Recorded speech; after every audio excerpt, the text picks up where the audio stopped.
Hi, I'm Alex Berninger, and I'm the Senior Manager of the Intelligence team here at Red Canary. And I'm going to talk to you about some fresh takes from Red Canary Intelligence.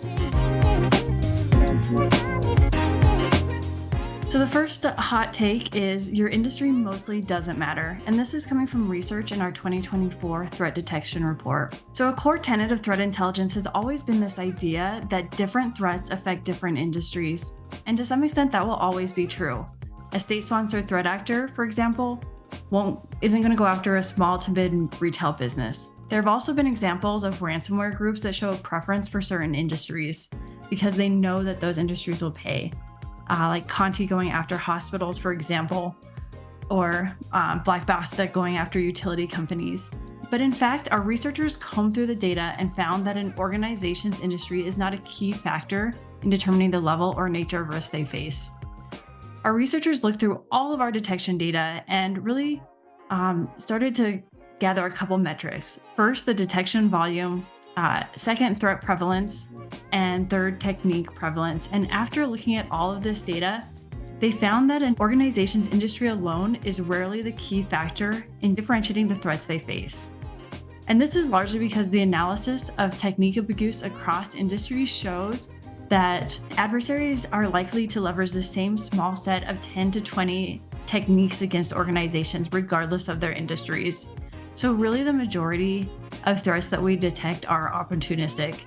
Adversaries are looking for whatever victim that they can compromise. So if it's not industry, then what is it? First of all, the way a company's network is configured, their IT hygiene, the data they have available, and how they store that data. But the way that your network looks is oftentimes derivative of your industry. An investment company's network is going to look vastly different than a utilities network who operates OT or a retail network that has a lot of point-of-sale systems. It just so happens that in some industries, the networks tend to look similar. So the correlation is the industry, the causation is the network. But even then, when adversaries focus on a specific industry, they still seem to abuse that same small set of 10 to 20 techniques.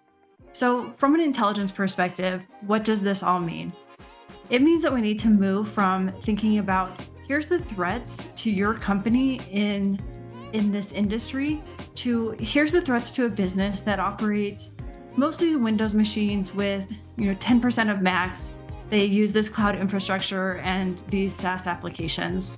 My next hot take is attribution isn't always necessary. Attribution in cyber threat intelligence is an often debated subject, and I'm here to say that it doesn't always matter. Whether or how much you attribute depends on the activity discussed and the actionable message that you're trying to convey to your audience. So when does it matter? Attribution can be really helpful when trying to determine motivation. So really trying to link that activity to a person, group, organization, or nation state can help identify those motivations and end goals of the threat actor. Attribution can also be really helpful in understanding an adversary's next steps. So really thinking about the known TTPs of that threat actor and using that to predict what the adversary might do next. And then finally, attribution can play a really important role in cyber insurance because there's a lot of cyber insurances that have a war clause, which states that that payments might be excluded if losses are resulting from a nation state or in an activity that is warlike in nature. And this language is purposefully fuzzy. And this is certainly something that is still up for debate within the cyber insurance communities, but it can be a place where attribution is really important.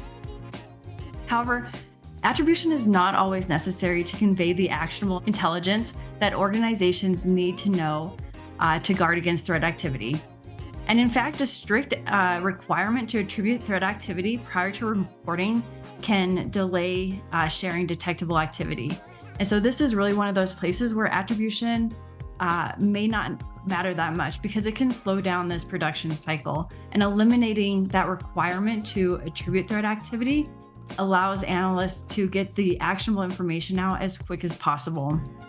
Moreover, Attributing threat activity to a nation state, a defined espionage group, or even a criminal threat group has become increasingly difficult with the commodification of tools and living off the land tactics that are prevalent across the cyber, criminal, and espionage threat landscape. So really it comes down to understanding the needs of your stakeholders really well. What do your stakeholders want to know? What do they need to know for their security team and to help secure their company? And then it's only after answering these questions that you should evaluate if knowing the intrusion attribution will make your audience more secure. My fresh take number 3 is that malware is no longer the star of the show. Malware detection alone won't stop you from getting compromised. So years ago, the game was phishing, dropping malware, dropping backdoors that were delivered via email, and using malicious macros in phishing attachments. But the game has changed. The EDR and MDR industry has gotten really good at blocking the execution of backdoors.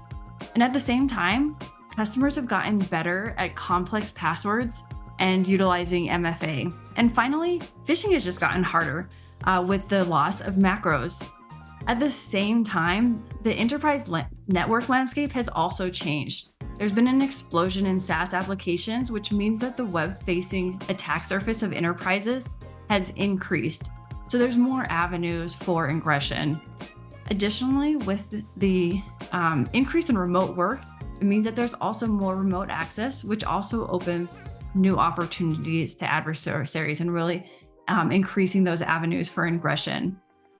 All of this combined has meant that adversaries have moved from trying to hack in using malware to trying to log in with valid credentials and move around in ways that look legitimate. Fresh take number 4, nuance is important in intelligence, striking the balance between depth, length, and understandability. So in intelligence, we get to tell the spy versus spy stories, the cat and mouse games that happen, and that can be really fun.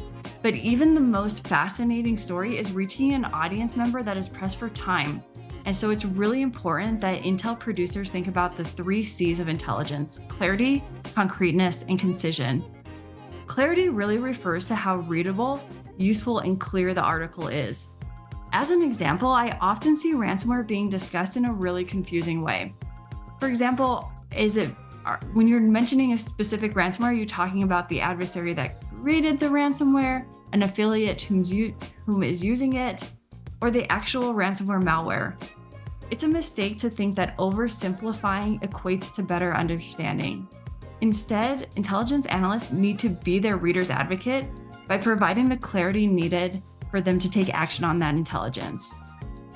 Concreteness refers to making assessments that are based on evidence and logic and are rigorous and transparent.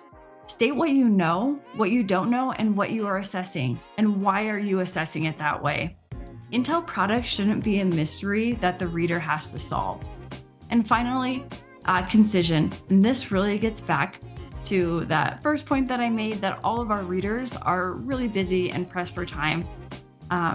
So really thinking about what needs to be concluded, particularly as it applies to that clarity and concreteness, but just as importantly, what doesn't need to be included. And finally, my fresh take number 5, IT and business processes are an attack vector. So we've really started to see adversaries starting to abuse IT processes.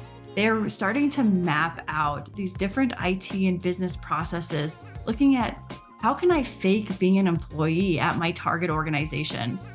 And so some of the things that we've observed is phishing the help desk, calling the help desk and trying to trick them into registering a new MFA device. We've also started to see SIM swapping. This is an old risk for banking and cryptocurrency, but a new risk across enterprise. And it's particularly hard to defend against because 1, cell phones are a hard thing to monitor. And 2, this is exploiting vulnerabilities within the business processes at the cell phone carrier and not at the target company, which makes this particularly challenging. The next one, phishing the user. Sending a bunch of MFA messages, trying to get the user to click on one, actually calling the user for a code, pretending to be that user's company's HR or IT department. or even just setting up malicious phishing sites that mirror the actual legitimate site and stealing the creds and MFA codes as the user inputs them. And then finally, voice and likeness cloning. So this is an area that we've started to see a little bit of, but I think we're going to see more of it in the future and as this year takes on. Starting to see adversaries use voice and even image cloning to get onto some of these Zoom calls with the IT department. And this is going to just make fraud easier and easier because it will allow adversaries to fake being somebody else. So that's all of the Red Canary fresh takes that I have for you today.